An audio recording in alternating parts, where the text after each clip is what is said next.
back like we never left. Let's It's go. Double Move Sports. As always, I'm Steph Albiero, a very exhausted Steph right now. After moving in this weekend, I'm sitting in a room of fully packed boxes. Guys, you have to excuse my background. I'll whip up something pretty interesting here. We'll see what I can put together by next week's episodes. Alex, how are you doing? I'm doing good, man. I don't have anything new. Just, my bed in the background and a trophy over here. I'll be moving soon as well. So new studios coming in the near future for both Steph and I, and hopefully a lot of wins coming with those new studios as well. Steph, I had a pretty good week on my teams. I haven't heard about how you did. I saw in our Dynasty League, you've got both Dak and Russell Wilson absolutely cooking right now in that Superflex. So I know you got the win there. Yep. How'd you do otherwise? Pretty good. I'm only lost one league. So I had the sweep last week, lost one this week, where I had Adams, who was out of the lineup. So we'll take that. We'll take our lumps here. Let's just jump into this, man. And before we do, guys, if you like what we do here on the show, please hit that subscribe button. That is huge for us. A like is always appreciated as well. If you have start-sit questions, drop them in the comments. We try to get to as many as we can every single week. And you can also hit us up on Twitter, slide into the DMs there if you want to make sure your question is seen, because we're always up there on Twitter, dropping out hot takes, tweeting live reactions. You know the whole thing. But let's talk about that Seattle-Dallas game. As a dynasty owner in a Superflex league with Russell Wilson and Dak Prescott, that was one of the most fun games I've watched ever from a fantasy perspective. It was a shootout, back and forth the entire time. And there's a lot fantasy-wise to break down here. We were talking about the Michael Gallup concerns for him. We called for the bounce back. He's back. And it happened. 25.8 fantasy points for Gallup. 9 targets, caught 6 of them for 138 yards, and an incredible deep touchdown. It was just fun all around, back and forth. And Alex, we've been talking about in the offseason how much we like all 3 Cowboys wide receivers, Amari Cooper, Michael Gallup, and CeeDee Lamb. I want to talk through some of the current paces of where these guys are at, because right now our takes during the offseason are correct. And I think there's so much value in all 3 of these players. We were saying grab them at their ADPs on draft day. So Amari Cooper right now averaging 89 yards per game. That's a 1,400-yard pace. Michael Gallup averaging 79 yards a game, a almost 1,300-yard pace. Ooh. And then you have CeeDee Lamb with 77 yards a game, a 1,200-yard pace. So all these guys could That's easily, absolutely ridiculous. If all remains constant with the way the Cowboys defense has looked and these boat race shootout game scripts, I mean, all the Cowboys wide receivers should easily be able to put up over 1,000 yards if all remains constant. Yeah, all 3 of these guys have a ton of value, Steph. I mean, Amari Cooper is more of your alpha wide receiver one, has a high floor, has a high ceiling. CeeDee Lamb has proven to me that he has an incredibly high floor. I've started him all 3 weeks this season as my flex, and he's returned like 10, 11 points week 1. First game as a pro, I was in a bind there. But then last week put up a nice 17-point performance. We get some punt return yards in there as well. But he had a really nice game in week 2. And then this week, I mean, he was the number 4 receiver on the Cowboys in terms of yards, but still put up 5 receptions for 65 yards. Just an incredibly high floor play.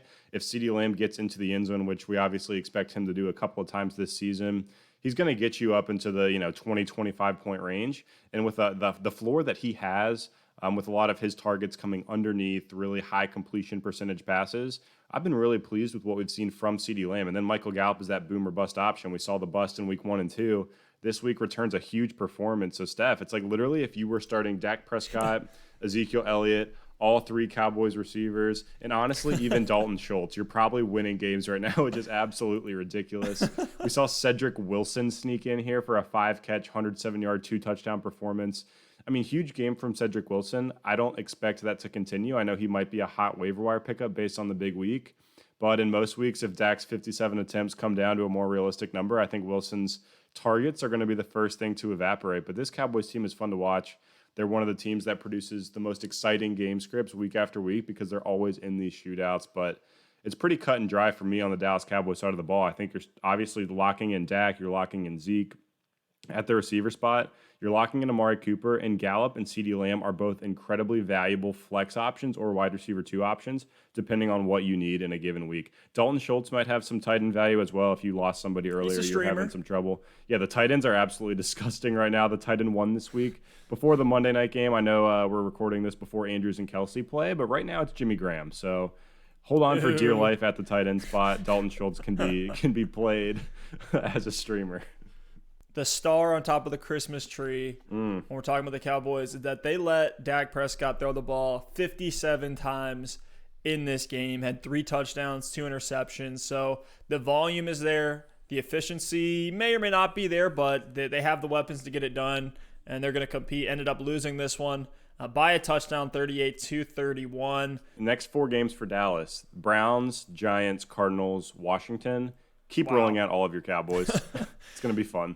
Yeah. And honestly, you mentioned Cedric Wilson there for a second. He could be, if one of these guys goes down with the matchups that they have, That's Cedric true. Wilson could be an interesting waiver pickup, streamer type name at the wide receiver spot. But let's talk about the Seahawks side of the ball. The Russell Wilson feast is just continuing. It's a all day, all you can eat, 24/7, always open buffet that Russ is cooking right now. 40 pass attempts in this shootout. The thing is, and I was looking into some of the numbers from 2019, 2018, we think that Russ is cooking, and we're seeing that he is. He's actually only throwing 2 more attempts per game than 2019, but it's just that those 2 attempts happen to both be touchdown passes because the efficiency from a touchdown perspective has been insane. DK Metcalf out there has opened up this entire offense. He's a perfect skill match with Russell Wilson, in my opinion, and it's only going to get better. And Tyler Lockett had a massive explosion game as well. Yeah, man. I mean, Russell Wilson, you mentioned the 2 extra attempts. To me, it's just incredible because we always think of Russell Wilson as this hyper-efficient quarterback.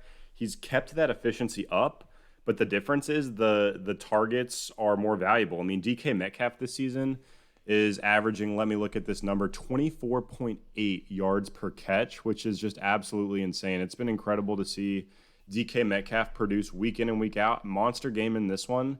4 catches for 110 yards and a touchdown. Should have been 2 if it weren't for that boneheaded play he had there in the second half. Tyler Lockett, 9 receptions for 100 yards and 3 touchdowns. I mean, Russell Wilson's just funneling the ball to DK Metcalf and Tyler Lockett. It's incredibly difficult for defenses to cover both of these guys deep because they just have so much speed. I mean, Metcalf, 8 targets for a guy who can take any play to the house. That's more than enough for him to get 100 yards and a touchdown each and every week. Tyler Lockett, the 13 targets, is great to see as well.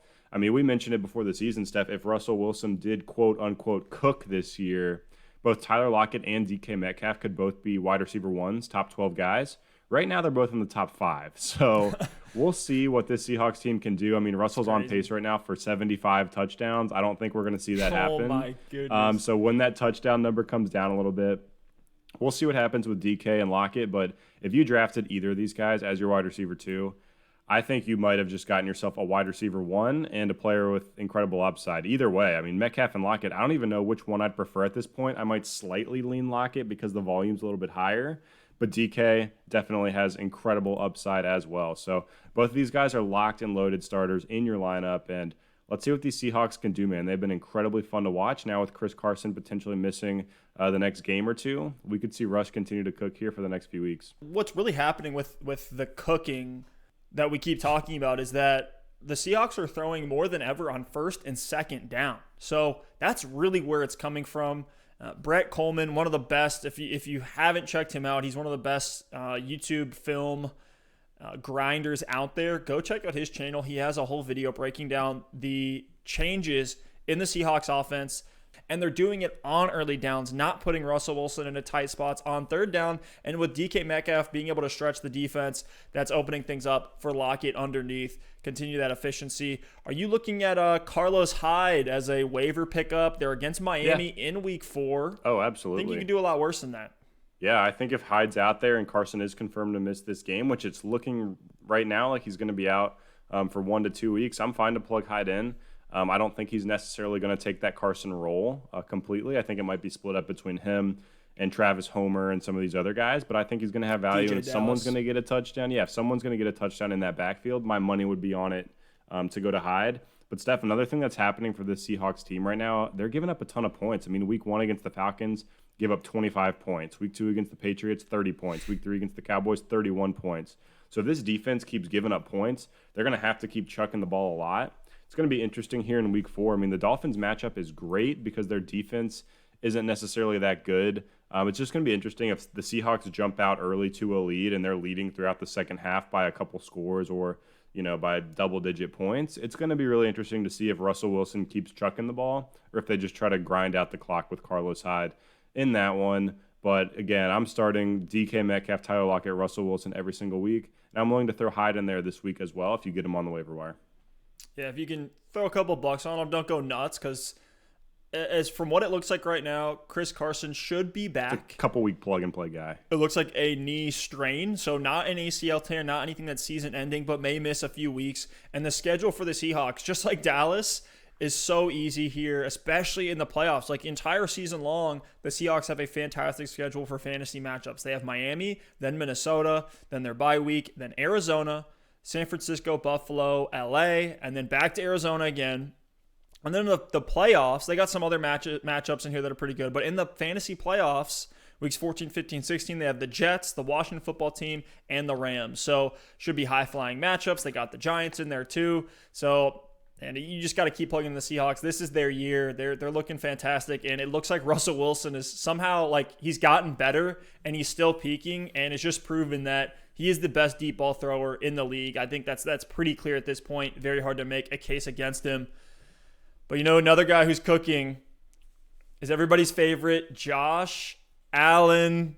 The Stallion. And it's insane, man. A crazy shootout that it turned into. It didn't look that way. It looked like the Bills were going to run away with this one. But against the Rams went on a comeback trail. Jared Goff got the ball moving and brought it back. But the Bills pulled this one out 35-32. Josh Allen. Ridiculous. Kid's pretty much reinvented his entire throwing motion, all of his footwork, and it's just turned into this downfield accurate passer. Like, he looks great. He's thrown a lot of touchdowns. He still gives you that rushing floor, the rushing touchdowns as well. He had 33 attempts, completed 24 of them for 300 yards, 4 touchdowns. He did throw 1 interception, but is looking great. He's giving you everything you wanted. We had a take that, looking back on it, we'll see if all remains constant. We said, hey, does Josh Allen have top 5 upside? We said, he could. We like the other quarterbacks. We said he had top 6 upside, basically. Pretty much, and that might be what we're seeing here. I don't see this offense slowing down anytime soon the way that they're looking. Even with Zach Moss out of the game, Devin Singletary had a pretty good game for those who plugged him in fantasy with Moss out, 13 carries for 71 yards, so 5.5 yards per attempt. And then through the air, had 4 receptions and 50 yards as well. Is Stefan Diggs, though, the reason for this improvement? Because he has been absolutely dominant. 6 targets, caught 4 of them for 49 yards, but did give you a touchdown as well. Seems like he's making up for a lot of the inaccuracies. It's like Josh Allen's improvement and then better weapons coming in, a true alpha receiver to come and take that over. We always love talk about Diggs' route running ability. He's just so crisp, and you see him getting open, creating separation, and Allen hitting him deep. So what are your thoughts for the Bills here? Is this kind of, hey, we're seeing a lot of good things. Let's just assume this is going to happen season long. Are you concerned for them at all? With John Brown looking like he's going to miss a game or two? I think they're going to slow down a little bit. I mean, I don't expect Josh Allen to throw for 50 touchdowns and 5,000 yards this year, but I think Stefan Diggs is a clear catalyst to that improvement. I think Allen's done a lot to improve his own game. Stefan Diggs certainly helps, though. Steph, we've talked about it before in terms of pure talent, not fantasy football, which includes situation and opportunity and all that stuff. We've talked about pure talent as Stefan Diggs being a top 10 wide receiver in the league. Anytime you get a player like that who is as smooth with his routes as Stefan Diggs and can create that separation, it makes things so much easier for a quarterback. Josh Allen came into the league a little bit raw, didn't have a clear number 1 receiver. I know John Brown was good last season, but he hasn't had that. Now that he has Diggs and Brown, who is banged up, and Beasley underneath, we see what Josh Allen is able to do. So, no, I don't think he's going to keep up this pace, but yes, I think Josh Allen is going to continue to be a top 5 play on any given week moving forward. So I love what the Bills have done this season, obviously. And Stefan Diggs himself, is the number 4 wide receiver in all of fantasy averaging over 20 points per game in PPR format. So, look, I know John Brown is hurt. If he misses time, I think Cole Beasley could be an interesting waiver wire pickup because, I mean, think about it. If Josh Allen's going to keep throwing the ball more, who else? It's not all going to go to Stefan Diggs. I know they have, Tyler Kroft and Dawson Knox and some of these tight ends, but I don't expect them to be incredibly involved either.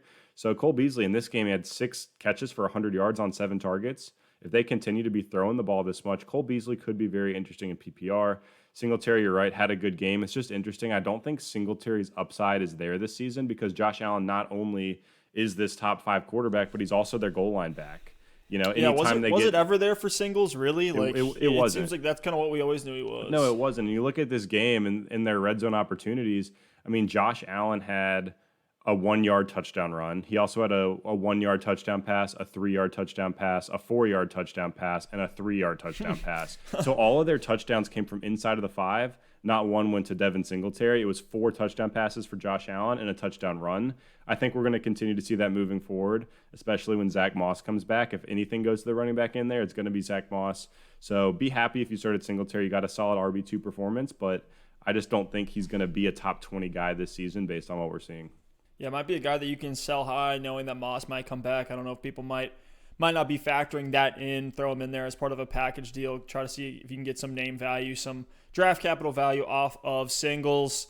Anything else to add here on this Bills Mafia that is just rolling right now? No, Steph, I want to switch over to another guy that was going in that Singletary range in drafts, but someone who has actually gone the complete other way, and it's Kareem Hunt. This is someone whose upside looks bigger than it was before. It looks like his standalone value in a shared backfield, is higher than it was in draft season.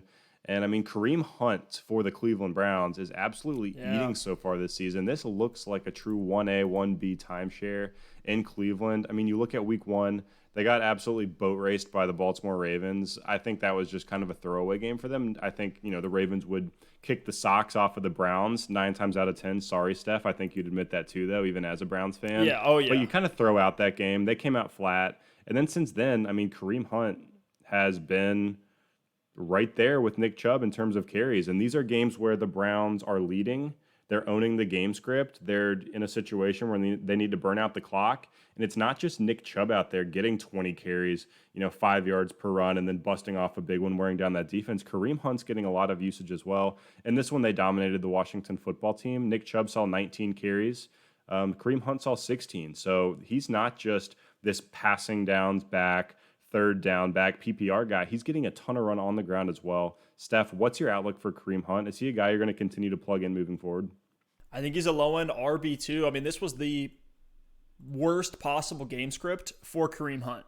We saw Kareem Hunt's usage the highest in that game in Baltimore, where he had 6 targets through the air. So still getting all the air volume. Nick Chubb only had 1 target against Washington, so they're not really utilizing him through the air. I know he's had 2-3 target games before, but it's going to be Hunt in those situations. And so in a game where the Browns were leading, they could have just handed it off to Chubb to run up the middle time and time again and just eat out the clock. They did not do that. It was pretty much a 50-50 split. Hunt was out there on 44% of the snaps. So maybe a little bit more 60-40, 50-50, but you're happy with Chubb if you got him. You're happy with Hunt if you got him. And I think Hunt, even though he isn't a timeshare, he is a talented enough player, still getting the opportunity. Like you said, 16 attempts, had 3 targets, caught 2 of them for a touchdown in this game. You got to keep plugging him in there. We just can't look at him as this, backup or number 2. It's essentially a 1A, 1B situation as far as I'm concerned. And I'm willing to,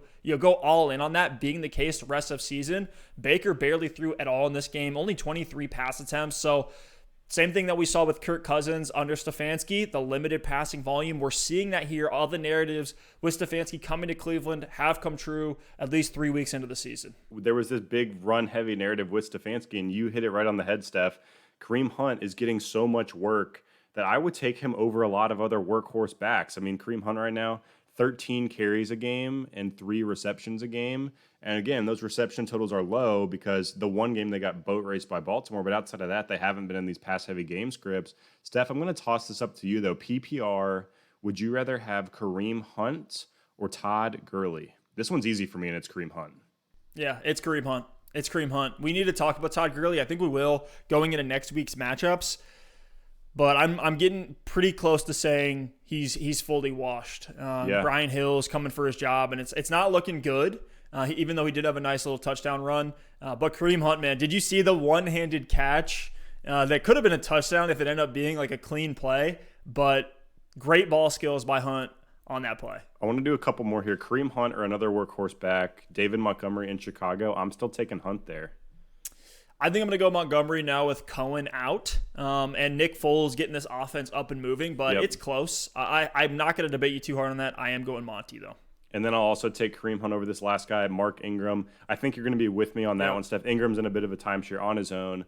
So, look, it looks like if you had Kareem Hunt in your draft as kind of this like RB3 with huge potential, if Nick Chubb goes out, you actually have yourself an every week starter with that same upside on a weekly basis. So, Steph, let's go ahead and move on to a couple other running backs that we're a little bit concerned about. You know, I didn't want to throw Hunt up against these two guys because for me and you both, I think we're both going to take these two players over Kareem Hunt just because of the usage they've been getting and the draft capital you had to spend on them. It's Kenyon Drake and Joe Mixon. So I'm holding on to Kenyon Drake and Joe Mixon right now. Both have been kind of frustrating to start out the season. A ton of volume, but not a lot of efficiency and not a lot of touchdowns. So, Steph, between Drake and Mixon, are you concerned? I want you to give me a scale of 1 to 10. First on Kenyon Drake, 1 being not concerned at all, 10 being extremely concerned. Where are you at with Drake? Drake, I think I'm at about 3 or 4. Not really concerned. And what that really comes down to for me is the touchdown volume. Drake had 8 touchdowns, essentially averaging 1 per game. I know they did come in some boom weeks last year when he was with the Cardinals, when he switched over from Miami. But Kyler Murray's had 1 or 2 rushing touchdowns per game so far this season. I don't think that's going to be something that we can just expect every single week. I think there will be some regression on the ground for Kyler in the red zone, and I have no reason why that wouldn't go to Drake when he's getting 70% of snaps, 15 to 20 carries on the ground a week, a few targets a week. I have been disappointed by Drake's pass-catching volume. That is something that I really didn't see coming. The way they were using Drake in 2019 was getting him open on screens, getting him open on checkdowns. But with DeAndre Hopkins out there as an option that Murray can look to pretty much every single play, and 9 times out of 10, it seems like he's going to be open. Really haven't needed a ton of the checkdown options, and then Kyler's been able to he looks so good on the ground right now, had incredible juke on the goal line, kind of beating his man to the outside and doing a little move on him. It was just great to see. Love that to watch from a football-only perspective. Sucks if you're a Drake owner, but I think things are going to change for the better as the season goes on. Don't overreact on Drake. I'm not selling him yet. One thing I'm saying about Drake is I'm trying to buy Kenyon Drake low right now because he hasn't killed people that drafted him in the first round. I mean, he's only averaging 11.6 fantasy points per game in PPR format, so that doesn't kill you. I mean, if you started him, he's fine, but you're definitely incredibly disappointed. And when I look at Kenyon Drake, I mean, he's averaging 18 carries per game. You're right, the receiving workload is a little bit low, but he's still getting a couple targets a game, which helps. Only the 1 touchdown, and this last week against Detroit put up a single-digit fantasy football performance. So for me, the Drake owner, if they were going into week 3 already disappointed, and they're like, all right, Kenyon Drake, this is your time to prove to me what you can do in a good matchup against the Detroit Lions, and he underperformed, this is where you go in and buy Kenyon Drake low because people are going to be disappointed and he is getting the volume and things are going to turn around. I mean, listen to the next 5 games for the Arizona Cardinals.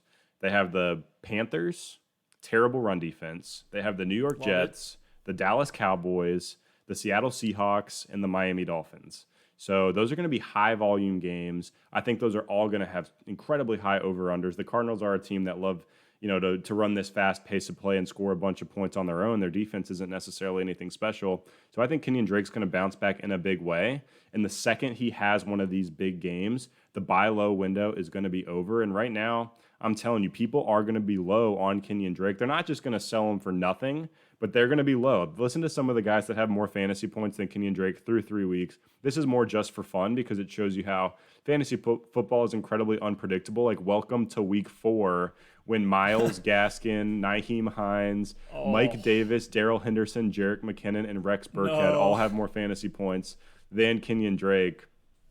So go in, make some offers, put some feelers out there and see, what the Kenyon Drake manager is willing to do, and maybe you'll get a stud running back for the rest of the season. And at worst case, I think he's an RB2, a high-end RB2. So, Steph, let's really quickly flip over to Joe Mixon. On that scale of 1 to 10, if I was a 3 or 4 for Drake, I'm like a 6 or 7 now for Joe Mixon. Goes into this game against the Philadelphia Eagles. I'm really hoping for a bounce back here. And yes, he's getting volume as well, but that offensive line looks absolutely atrocious. Steph, horrible. Where's your concern level for Joe Mixon on a scale of 1 to 10? It's about that 6-7 range. He's still a workhorse back in the NFL, extremely talented. It's just that O-line. Joe Burrow took 8 sacks in this game. I have concerns for him long-term, his health this season. They need to put some protection around Joe Burrow and allow things to get going on the ground for Joe Mixon. And it was good to see over the first 2 games, Joe Mixon was under a 60% snap share. This game he was at 71% in a pretty close matchup, a game that ended in a tie, had 17 attempts for 49 yards, only 2.9 carries on the ground. That's where we're seeing that O-line really dig into his production. He's getting hit behind the line of scrimmage, trying to make plays from there. It's gross to see. It almost reminds you of like Le'Veon Bell last year, where it's just like he looked good. He was making guys miss, but just wasn't able to get upfield because he's had 4 guys on him. By the time he gets the ball in the backfield, he did see 3 targets. Mixon did in this game, caught 2 of them for 16 yards. So you just got to keep plugging Mixon in. It's concerning. It's gross. The Gio Bernard stuff is like that's not really the source of my concern. It really comes down to the O-line in this offense. But as a guy that believes in Joe Burrow, both for fantasy and non-fantasy, being able to improve as the season goes on, I think Joe Mixon's going to be a benefactor of that. If this offense can get going, we'll see if they can do it in week 4 against Jacksonville. This will probably be the last kind of like make or break game for me. It's the last straw. It really is. If Mixon goes into Jacksonville and puts up, sub 10 points, that concern level is going to be at a 9 or 10. Yeah, I agree. And it's a combination of factors, like you said. It's the offensive line is total trash. And yes, they can turn it around. We saw Joe Mixon himself do it last season. But to me, I'm a little bit more worried about Giovanni Bernard. I mean, Bernard's averaging 4 receptions a game right now, where Joe Mixon's only averaging, a little over 2. So to me, if Joe Mixon, even with the struggles, he's getting the carries, even with the struggles on the ground, 3.2 yards per carry so far this season, if he had a game with, 50 yards on the ground, but he also had 4 catches for 30 yards, he's getting you a much higher floor than we're seeing now.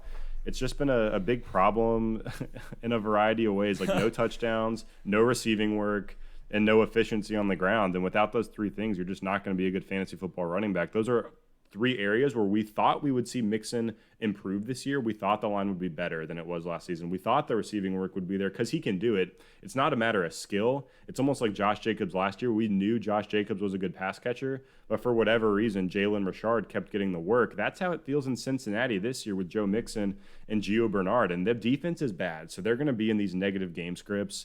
And if Gio Bernard's the one out there in those passing situations, those third down situations, it's going to be tough for Joe Mixon to get going. So I think we could see, some improvement from the O-line. Hopefully we start to see Mixon out there on those passing downs, and a touchdown or 2 will totally change things for Mixon as well.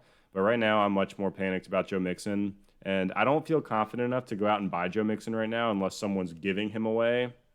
And if you have him, you can't do anything except hold. I mean, if you trade him, you're not going to get anything for him. And you don't want to bench him. I think you just have to hold and play him and give him a couple more weeks and see what happens. And you're kind of stuck.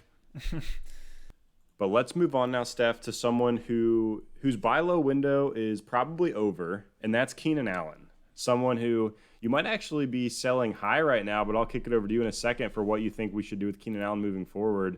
Steph, 19 targets from Justin Herbert in this game. And that's one thing we both said before the season. I don't want to take a victory lap. We're wrong on a bunch of stuff as well. But this is one thing we said. We said if Tyrod Taylor's the quarterback, we are out on Keenan Allen. Through 1 week of the year with Tyrod Taylor, that looked to be the case. Justin Herbert comes in and we see a better game from Keenan last week, 7 catches for 96 yards. This week, we see the absolute explosion for 13 catches, 132 yards, and a touchdown on 19 targets. Dude, what is going on in LA? What do we do with Keenan Allen? To me, I'm back in. If they name Justin Herbert the go-forward starter regardless of Tyrod's health, which I think Justin Herbert's played well enough to be that guy, if you bought low on Keenan Allen after a couple weeks, you might have just got yourself a top 15 guy rest of the season. You're exactly right, man. And it's pretty clear, Herbert he's going to throw to the guy who's the most open, and it's pretty much always going to be Keenan Allen. We've seen what Keenan Allen is as an NFL player at this point. 132 yards. He got the touchdown. Pretty deep touchdown, too. Looked fantastic. And with Herbert, I'm not necessarily head over heels in love with how Herbert has looked. He's making these rookie mistakes. He looks strong. Like, I'm not going to say he looks bad by any means. But the volume is where all the value comes 49 attempts. 49 attempts. I just looked through all of Tyrod Taylor's game logs ever, and he's never threw the ball 49 times in a game.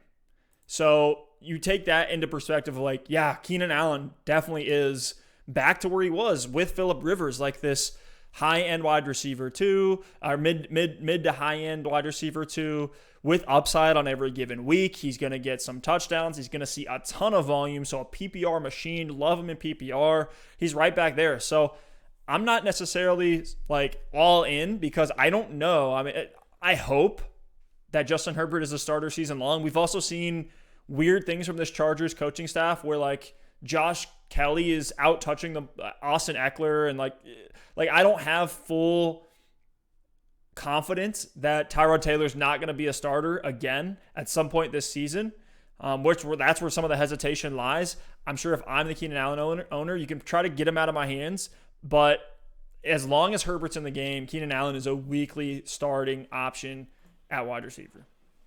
Yeah, and we talk about, I would have told you that Tyrod Taylor hasn't thrown the ball 49 times in a game, but we look at the last 3 seasons for Phillip Rivers in LA, and he only threw it more than 49 times twice. So Justin Herbert out here in his second career start already throwing the ball that much. I know the defense is good, so, to be determined on what the game scripts are going to look like, but they're willing to let him chuck the ball and chuck it frequently, maybe learn through getting thrown in the fire and making mistakes. But he's looked good. I mean, 330 yards in this game, a high completion percentage as well. Actually, the completion percentage wasn't that great, but 35 for 49 isn't terrible, though. Actually, wait, what's 35 for 49? Isn't that like 67%? Okay, so It is pretty good. My math's a little off here today, Steph, but really solid game from Justin Herbert all around. I just can't imagine Tyrod Taylor getting back out there. But, Steph, one last thing I want to hit on with Keenan before we move on. We mentioned if you bought low, congratulations, you probably got a great value. Is there a world where you're willing to sell high on Keenan Allen right now and see what you can get? Because, look, is he going to get 19 targets again this season? I doubt it. It's a rookie quarterback. We mentioned the defense is good, so what are the game scripts going to look like? I think this could be Keenan Allen's best game of the year. Is this the time to cash in, or are you just willing to ride it out? To me, that comes down to roster construction. If you could move a guy like Keenan Allen and get another wide receiver with similar value. Allen or Diggs? Oh, man. I'd probably go Diggs. Rest of season. Diggs. Keenan Allen or Juju? Juju. Keenan Allen or Robert Woods? Robert Woods. Last one, Keenan or Allen Robinson? Allen Robinson. So, and there's been things that we could talk about each of those players and how their situations have changed. Like for Juju, Deontay Johnson's out. For Allen Robinson, Nick Foles is now the quarterback. So, like, there's things that are shifting constantly for all those players that you just threw out there. The range of outcomes for Keenan Allen is now massive, and he has a ceiling that didn't exist in week one. So I'm not trying to sell high. I think I'm holding. Fair. I think I'm holding him because Keenan Allen was going so late in drafts, at least most drafts that I saw in redraft leagues. You probably have him as your wide receiver 3, maybe a deep wide receiver 2. At that value, it's like you're not gonna be able to go out and get a DK Metcalf at this point. You're not gonna be able to get Juju. Right. So just keep plugging Keenan Allen in there. He's a weekly start as long as Herbert's in. Keep him and be happy with what you're seeing on the field. I'm with you. I'm with you, Steph. But let's go ahead and move on. One last, big time guy we want to talk about from this past week. It's Mike Davis. Mike Davis came out and had the Christian McCaffrey role. No, he was not Christian McCaffrey in this game, but he was the workhorse. I mean, 13 carries for 46 yards. And then this is the big one. Through the air, 8 receptions on 9 targets for 45 yards and a touchdown. Very, very strong performance in CMC's absence. The clear workhorse in the backfield. There wasn't this Curtis Samuel getting a ton of carries. Reggie Bonifant didn't come back to get 40% of the work off the practice squad.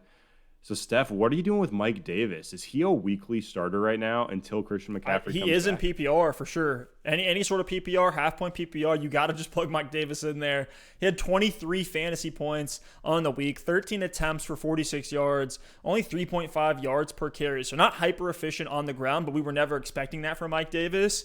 But I mean, 9 targets cannot be ignored. Christian McCaffrey wasn't even getting 9 targets when he was out there in the game. I think part of that comes down to scheme. I think part of that comes down to the game script that they were in against LA with a front 7 with Joey Bosa, the having to check down. But now that's 2 weeks where Mike Davis has seen close to 10 targets. And so that's a ton of PPR value that you're going to see. And actually had a touchdown through the air Mike Davis did in this game. So he's like a safe RB2 with upside if he gives you that touchdown on the week. Yeah. So he's a flex if you have, I agree. 2 other good running backs or a deep RB2 if you need it. Here's the thing. I think the touchdown is nice in this game, but considering what we've seen from the Panthers so far this season, I think the volume for Mike Davis was actually low if he is going to have that workhorse role. I mean, just looking at Teddy's pass attempts so far this year, week 1 against the Raiders, 34 attempts. Week 2 against Tampa Bay, 42 attempts. In this game, Teddy only had 28 attempts. Mike Davis had over a 30% target share in this game. Wow. That's the kind of target share we were seeing CMC have. We know Teddy Bridgewater, too, loves to check the ball down. He's going to take it over the top with Robbie and DJ Moore when the defense gives him those opportunities. But you look at the Panthers' upcoming schedule. We've talked about it with several teams. Everyone has great schedules, apparently. Everyone. Because the next 2 games for the Panthers with CMC on IR are the Cardinals and the Falcons. I expect them to have plenty of pass attempts in both of those games. I expect them to fall behind early and need to put up, 28, 35 points if they want a chance to win. So I expect Mike Davis to continue to have an incredibly high floor and to get carries as well. If he gets 10 to 12 carries and can get, 8 to 10 targets, he's a lock for an RB2. So I'm with you. I'm happy to plug him in as my RB2 in a PPR league. If it's half PPR, I'll throw him in my flex, and I'll be incredibly happy as well. Yeah, what's going to happen in week 5 in that Atlanta matchup is come back. Atlanta's going to go up big early. And then Mike Davis is going to be in there on those 2-minute drills, on those last 2 comeback drives, and he's going to see like 5 targets in each one. You heard it here first. But let's talk about some waiver names, guys that we like that are worth bringing up, guys who had some breakouts. Alex, I'll let you start it off here. Steph, big game last night. We haven't, we'll hit more on the Packers and Saints and their go forward values here later on in the week on our week 4 preview pod, but in this Sunday night football game, we saw Allen Lazard go for 6 catches, 146 yards, and a touchdown on 8 targets in Davante Adams' absence. Steph, Allen Lazard, are you willing to pick him up on the waiver wire knowing that Davante Adams is either going to be back this week or his return is going to come here in the near future? I mean, if you're desperate at wide receiver, you kind of have to. So, and if you need some upside, why not take Allen Lazard? He really is, and I'm kicking myself because in that 14-team keeper league that we're in, shout out to all the guys in Sunday's Finest, I didn't have Allen Lazard, and I wish I would have had him as a handcuff type of option. Very rarely do you want to handcuff a wide receiver, but in a deep league with a guy with so much value and target share and touchdown ability and premium that he's going to get on every reception with the yardage and the yard after the catch, like you gotta love whoever's in that Adams role, whoever's Aaron Rodgers wide receiver 1 is going to be. I don't mind if you're an Adams owner, go out and get Lazard. Maybe not this week after an explosion. Even if you're not. But if you're an Adams owner, you got to make sure you get Lazard because if anything happens, you want to be able to make up for that value right away. So it's very rarely do you want to handcuff wide receivers. I think this is actually one of those few times, like Tyreek Hill, Mecole Hardman. Adams might be handcuffed by Allen Lazard. Yeah, I mean, I'm willing to pick him up. There's a couple other names I think I like more this week. We'll get into one of them here in a second. But, Steph, I'm going to play a little trivia with you. I know Allen Lazard had the big performance this week, 6 for 146 and a touchdown, 26 fantasy points. I'm going to ask you who you think has more fantasy points through 3 weeks of the season overall. Is it Allen Lazard or the first name I'll throw out there, Tyler Boyd, who has more fantasy points in PPR? Ooh, I know Tyler Boyd's had 20 points the last 2 weeks. I'll go with Boyd, but I'm not confident. It's Lazard. Wow. How about this one? Allen Lazard or Robbie Anderson? Oh, man. I feel like you're not asking me this unless it is Lazard, but I'm going to be blown away if it's not Robbie. It's Robbie on that one. A couple more here. Allen Lazard or Robert Woods? Robert Woods. It's Allen Lazard, man. Allen Lazard's the wide receiver 9 right now in PPR. Absolutely ridiculous. That's he had crazy. The blow-up performance this week. Last week, had 7.5 fantasy points. Not too great. But in week 1, 4 catches, 63 yards, and a touchdown. So even with Adams out there, I think Lazard is a flex guy. And then if Adams does miss time, you have yourself a locked-in wide receiver 2. But, Steph, I want to talk about another wide receiver that I'm taking over Lazard, and it's Justin Jefferson. He's only 33% rostered right now, but he just went for an absolute explosion performance with Kirk Cousins against the Tennessee Titans. 7 catches for 175 yards and a touchdown on 9 targets. Steph, are you rushing to the waiver wire to pick up Jefferson this week? I don't know if I'm rushing to the waiver wire, but if I need a wide receiver, I'm willing to put some decent fab on JJ. Rookie wide receivers can kind of be hit or miss. I don't typically like rookie wide receivers on my roster. I don't draft them unless they're a super high upside guy. We see some exceptions like CeeDee Lamb. We liked Laviska Shenault as your last pick flyer. Just you plug in there as a gadget player who's going to see volume, kind of an ambiguous receiving core. Jerry Jeudy's kind of been taking over as the X wide receiver with Sutton out. But with Justin Jefferson, what he proved in this game, what I think we all kind of needed to see, is that he's more than just a slot guy. He really is more of like a Adam Thielen or even like a Juju Smith-Schuster, where they can play in the slot, but can also line up everywhere else on the field and be effective. Justin Jefferson in this game played on 78% of the snaps, saw 9 targets. He's the clear 2. The last 2 weeks, he had 3 targets. So going from 3 to 9, it was great to see. Caught 7 of those balls for 175 yards and a touchdown, 30 fantasy points on the week. I mean, I'm not going to say that, Justin Jefferson is going to be a weekly starting option, but could be like an Allen Lazard type guy where he's a flex that you can plug in. Maybe he'll get you around that 10-point number. He had 7.4 in week 2 against Indianapolis. In the way that the Minnesota defense has looked, I think they're going to be in more pass-heavy game scripts than we've seen them over the last couple of years, especially with Kubiak in and Stefanski now in Cleveland. You can make the case of why Justin Jefferson needs to be picked up off the waiver wire. I'm just not fully sold, and I'm probably going to put 10, 15, 20% of my fab. I think there's other guys out there that are going to be willing to put 30, 40, 50%. Yeah, I like what I saw. And to me, he's a rookie. And we just talked about Stefan Diggs earlier as being a top 10 talent.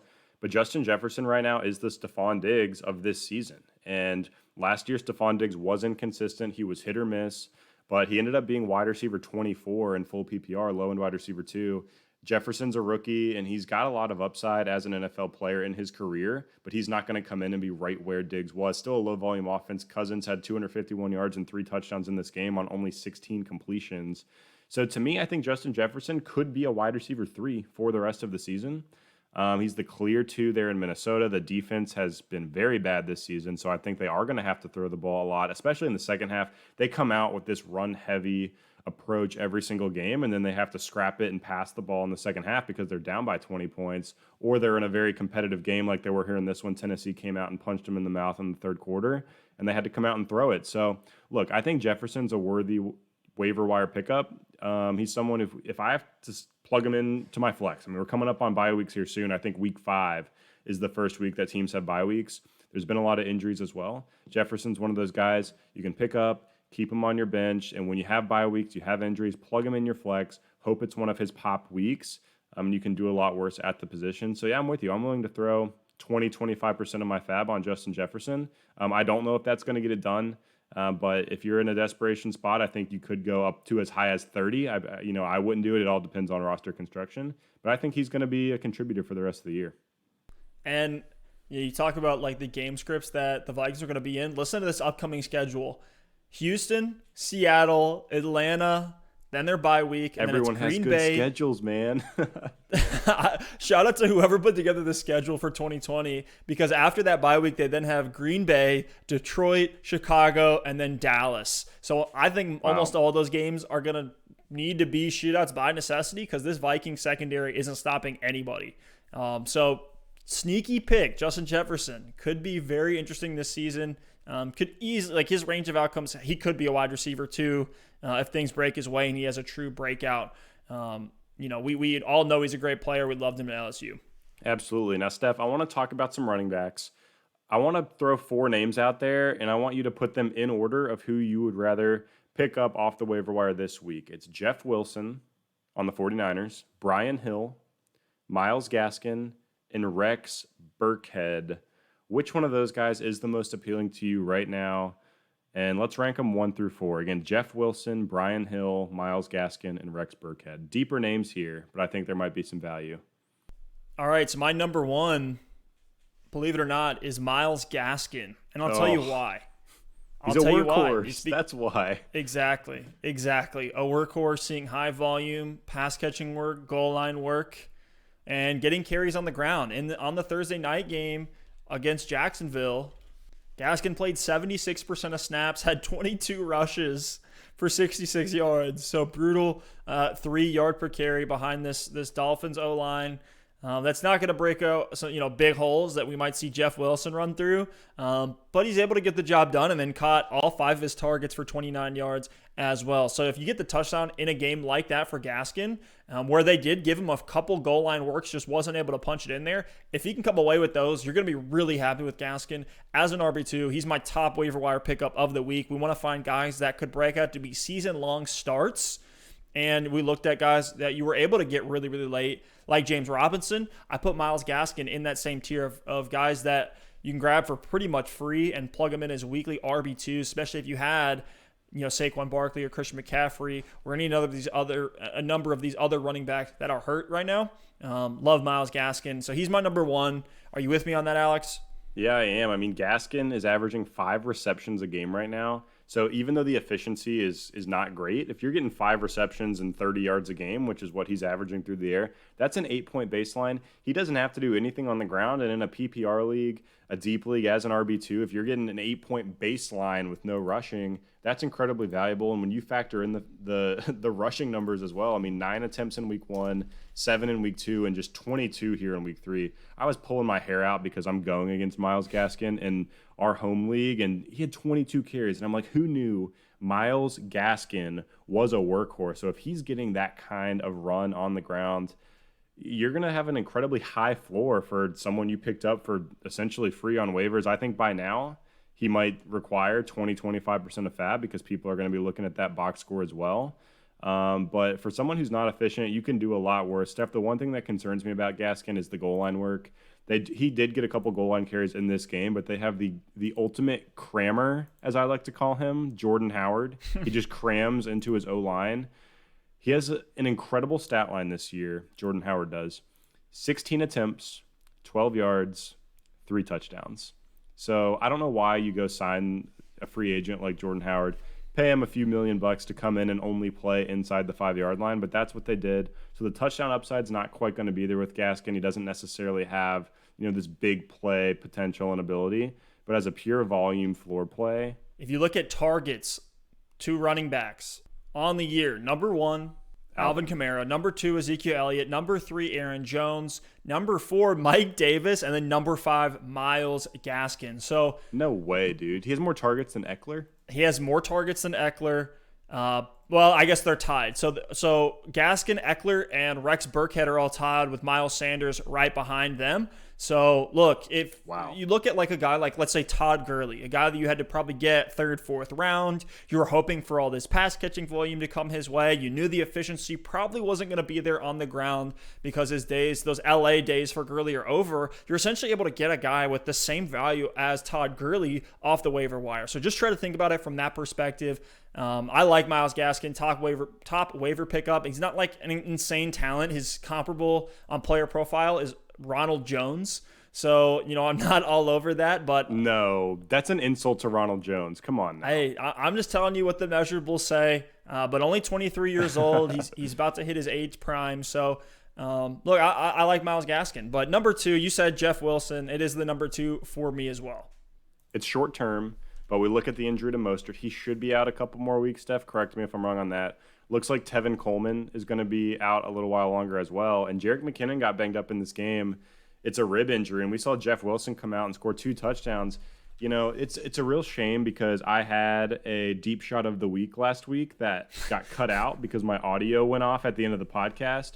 Not making this up. Sure enough, it was Jeff Wilson as a deep shot. I can't take a victory lap on it because it didn't get released. But, between me and you, Steph, we all know I hit on that deep shot last week with Jeff Wilson. But look, it's this 49ers offense. It's a short-term solution because it is only an opportunity based on the injuries to the other guys. But if he's the lead back in this backfield in terms of carries, in terms of touches, and he's getting the goal line work and getting the touchdowns, this is an elite 49ers run scheme. We know what Kyle Shanahan can do on the ground with his running back. So, look, Jeff Wilson, it might only be a couple weeks, but if you pick him up, I think he's a serviceable RB2 if you've had some injuries and some players go down. Not to get too far away from kind of ranking these 4 running backs, but another guy that's interesting if Jerick McKinnon is out is Jamichael Hastie. He got in at the end of the game, had 2 rushing attempts. That's deep. It's deep, but I mean, you look at the running backs here. Essentially, we know it's going to be a 1A 1B situation. First, it was Mostert McKinnon, then it was Mostert Coleman, then it was McKinnon Wilson, and now it looks like it's going to be Wilson Hastie if McKinnon is out. So keep your eyes on that. Could be a deep spot start that you could plug in there as we approach week 4. Last 2 guys, Burkhead, Brian Hill. I'm not interested in Brian Hill unless you just want a handcuff to Todd Gurley. I mean, he had the touchdown in that game, but this Falcons running back situation just looks nasty to me right now. I'm kind of trying to avoid it at all costs. And Burkhead has, it's interesting in the short term. He's getting the targets, which is interesting. I mean, week 1 didn't see any. Last 2 games with James White out, saw 6 targets and then 10 targets. So to me, this is another one where if James White comes back into the fold, we expect Damian Harris back here in a couple weeks as well. I don't know that there's going to be enough for Rex Burkhead in a running back room that's going to have Burkhead, Sony Michel, James White, and Damian Harris, all while having Cam Newton as a threat for touchdowns inside the 5. So I'm avoiding Burkhead. If James White misses another game, Damian Harris is out this week as well against the Chiefs. Should be a high-volume game. They should need to throw the ball a ton. If those 2 guys miss, I'm fine to pick up Burkhead and maybe start him as an RB2 or a flex. But just in terms of long-term solutions at the running back position, I'm kind of avoiding. I don't even know if he's going to be valuable this week, but we'll see. He's someone they've been trusting here for the past few years. Always finds a way into the end zone, it seems like. So Rex Burkhead is nothing but a desperation pickup in an incredibly deep league. Burkhead is goat head. What Sexy Rexy gave us in week 3 is exactly why I liked James White all offseason, why I was taking him in a lot of drafts as my running back 3 or running back 4 and feeling really good about it because he saw 10 targets in this game and caught 7 of them and also had a touchdown as well. When James White comes back, this is why I really like him. So if you are a James White owner, don't drop him just because he's out. I think he'll be back relatively soon. Just hold him, and then when he comes back, essentially you can get what we saw from Rex Burkhead, this 35-point. I don't think 3 touchdowns a week is anything we should expect, especially from Burkhead, Michelle, White, any of these running backs. But he should be solid. But, yeah, you're going to get a high floor. You should see, 10 to 20 points a week from James White once he's back. And the pass catching options in New England are brutal. If Julian Edelman doesn't have a pop game, which it seems like he's kind of every other week, he's going to have a pop game. In week 4, they're up against Kansas City, so I'm probably plugging Edelman in there everywhere I can. But in some of these matchups, especially as we get into bye weeks, more injuries, James White and by extension Rex Burkhead in deeper leagues are worth a spot on your bench or even a start. I agree with that 100%, Steph. But I think that does it for today's show. A quick little recap there of week 3, some waiver wire options here. Moving into week 4, I know we're going to be back later this week with some hot storylines going into week 4. We're going to do some flex, start sits, and then also, as usual, our starts of the week and our deep shots of the week. So look for that pod coming later this week as well.